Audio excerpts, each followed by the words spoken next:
Hello everyone and welcome to Long's Toys. Today I have a Transformers The Last Knight review for you. We're taking a look at Premier Edition Deluxe Crosshairs. So as you can see, this is the slightly new remold of Crosshairs. It is not the exact same mold as the Age of Extinction Crosshairs. It is slightly different. You can see on the back of the packaging that new Bumblebee that was also released in this wave, as well as Strafe. There's technically like a Walmart exclusive Hot Rod in this wave as well, but I have never seen that anywhere. From what I understand, he kind of got shipped out a little bit, but then they kind of... It's weird. They gave an exclusive to Walmart, but then Walmart didn't actually distribute him to any of their stores. It's kind of a weird story, so he might be lost in limbo. I don't know what's happening to him. But in any case, nice picture of Crosshairs here on the side. Rogue Sharpshooter says Crosshairs at the top. Not really much going on the bottom. Kind of standard Autobot picture there on the top. I think it's kind of funny how small he looks in this packaging. A lot of the other figures, not necessarily that they're a lot bigger, but it just seems like he's really crammed into the top part. Maybe they could have just moved him down a little bit. I don't know. He seems tiny in the box. But anyway, let's get him out of the box and we'll take a closer look. So here's Crosshairs out of the packaging. He has a few distinct differences from the Age of Extinction mold. Most notably the giant plasticky, rubbery folds that were part of the trench coat that they tried to do. I was never a huge fan of that look. The Age of Extinction mold had these same plastic flaps. Because see, what they're trying to go for is he wears like a trench coat, like part of his transformation is in robot mode, like his parts form like a trench coat type looking thing. So in the original, the Age of Extinction mold, he had this plastic, but then this piece was like a solid black rubbery plastic that like pegged into his torso to try to give the illusion of the trench coat, and it didn't work. It looked really weird. The solid black rubbery flaps just really out of place. With this one, these are hard plastic, but you just kind of like fold them out and kind of rest it, and I think it actually works better. It kind of gives the illusion of the trench coat like flaps out to the side, but if you really hate it, you could fold them in. You don't have to fold these out. You could just leave them in and just kind of have this as like, you know, side kibble, almost something like a Gundam would have or something it kind of reminds me of. So like you don't need that look.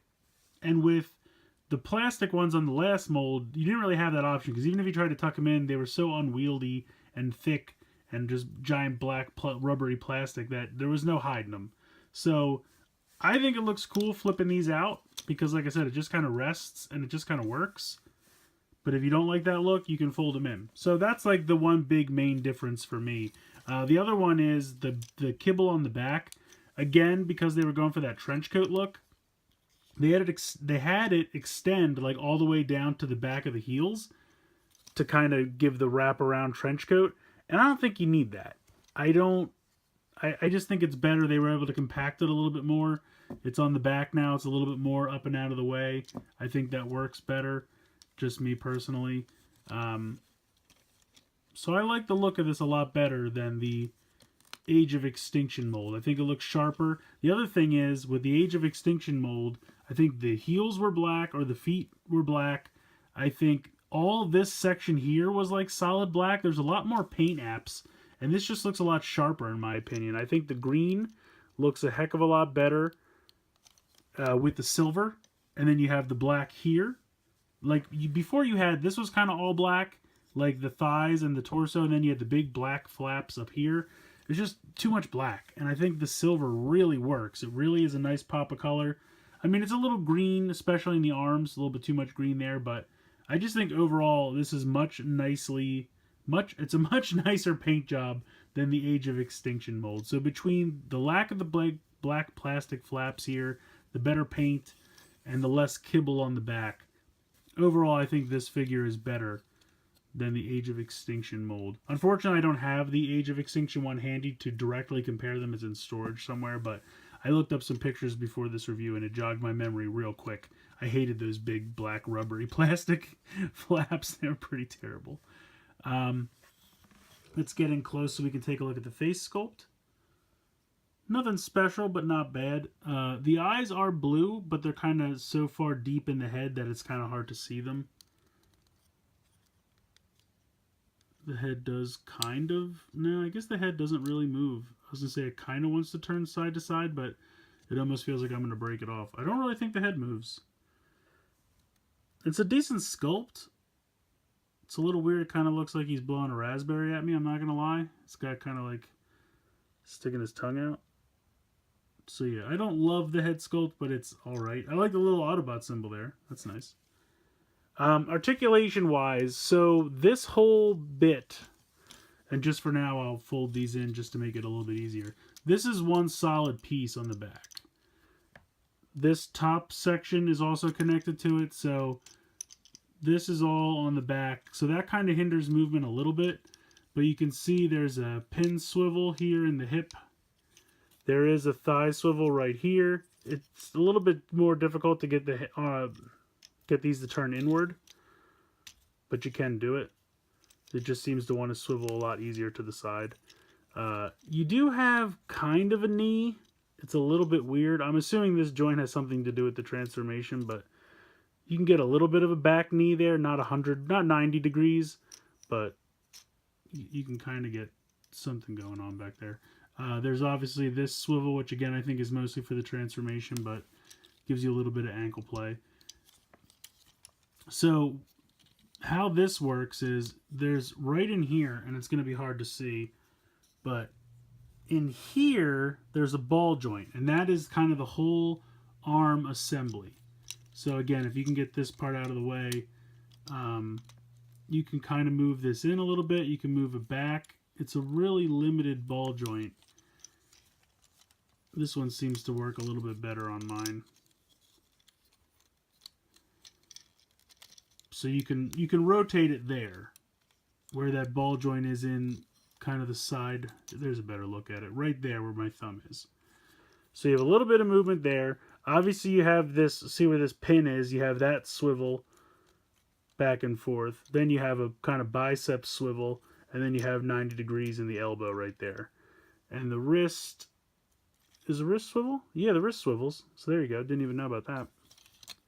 So this guy's not super articulated, but I think it works. I think it looks cool. I think he can get the poses you'd want to get out of him. These pieces with the wheels obviously are going to flip forward in the transformation, but you kind of flip them back out of the way a little bit.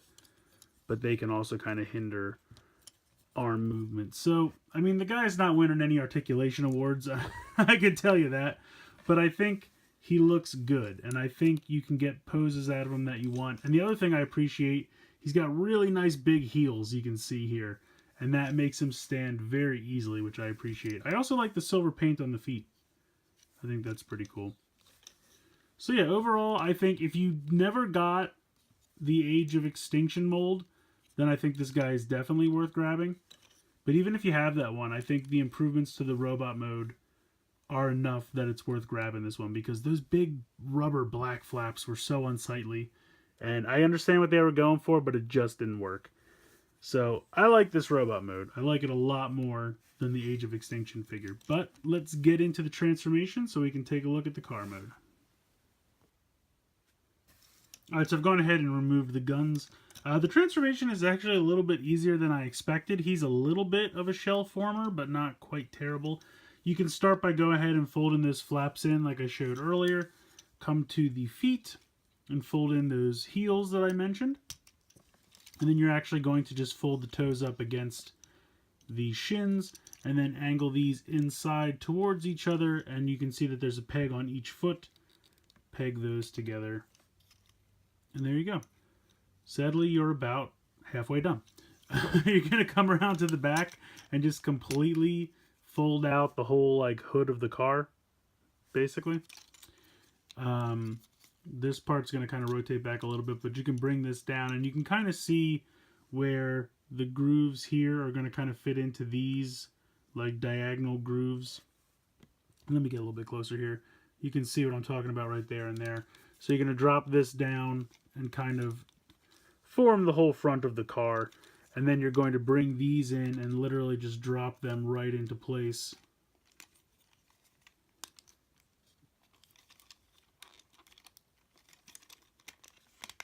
There we go. And then you pretty much have the whole front of the car. Come around to the arm sections, and you can see here there's kind of like two joints in the arm. There's the normal elbow joint, and then there's kind of this second joint right here where my finger is. So you're going to want to bend this down a little bit, but then also bend it at that second joint so that you can bring the wheel down, and that'll kind of fit streamlined in there. And then you're going to just kind of rotate this up and form the whole side of the car here. And it takes a little bit of like just lining up and fidgeting with it just to get all the panels and everything to line up. Then you're going to come around to the other side and do the exact same thing. Drop that down, make sure everything lines up, and then just collapse it against the side of the car. And like I said, it's a little annoying the first one or two times you do it, just because you just have to kind of get used to lining everything up, but it does all peg together rather nicely. So at this point you can see the car is, 90% done here, and then this part you're just going to kind of rock back and fit in there. You kind of have to pull them out. There's little tabs that have to get in there. But there you go. That is the car mode. Like I said, it's really not too bad of a transformation. Pretty quick. I kind of wish there was an Autobot symbol on the hood, but I guess with the movie, they're usually going for like realistic looking cars, so they don't really put the Autobot or Decepticon symbols real big on the front. You can see a little bit of robot kibble there underneath. You can see the head, the arms, pretty much see the feet smushed in together, so that's kind of hilarious. But overall, I like it. Like I said, I've always liked the green and the black together with a little bit of silver accent. I think for the vehicle mode, those two colors really work well together. Rolls fairly well. Bringing in the two guns, there is weapon storage. Now, the directions show me putting it like this. There are little tab holes right there. And then, of course, right there on the inside of the forearms. So you can push these in.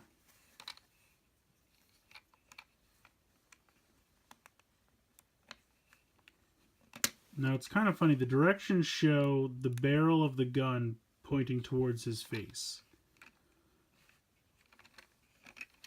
But for some reason, I have a real hard time getting it to go in like that.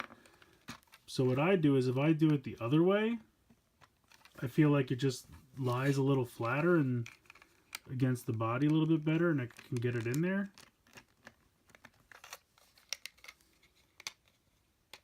So I don't really think it matters. You can kind of do it whichever way fits. And that's how you can store the guns underneath. They just peg into the forearms there.